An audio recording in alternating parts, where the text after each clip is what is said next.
So, there's been a lot of talk about SNAP, and we thought it might help to put SNAP into context.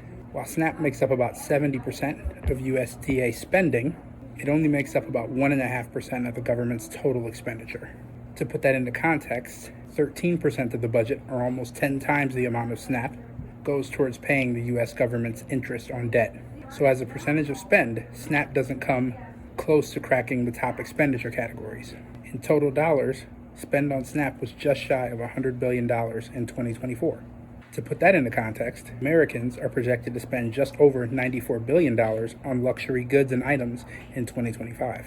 Lastly, no one is getting rich off of SNAP, with a family of 7 able to receive a maximum of $1,536 per month.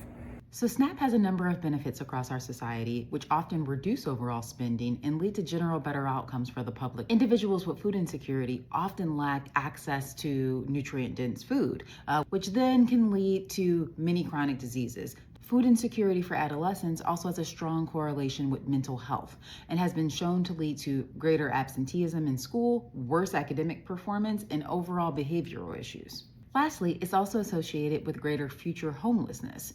So addressing food insecurity helps us in 3 ways. First, reduction in healthcare costs. So being on SNAP has been shown to reduce healthcare costs by as much as 25% per year per adult in the program. And what that means is that you have a significant reduction in overall spending for public programs such as Medicaid and Medicare. Secondly, it leads to better long-term outcomes. So SNAP has been shown over several studies to increase children's long-term outcomes, such as better health, better educational attainment, and greater likelihood of economic self-sufficiency in adulthood.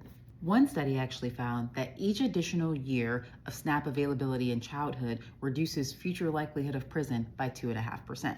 In addition to the clear public safety impact that has, prison is also incredibly expensive for society, with cost estimated at about $90 billion annually and or about $65K median per prisoner.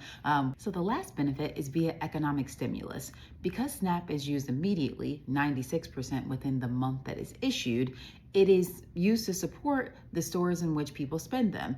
In fact, 80% of SNAP retailers are small convenience stores and bakeries, which are often locally owned, and the benefit can be used at many farmers markets as well. It has been estimated that every $1 in SNAP benefits generates $1.54 in local economic activity. Either way you cut it, we should consider the small public expenditure on SNAP as an investment in building our future communities and creating public safety nets which prevent worse outcomes for us all.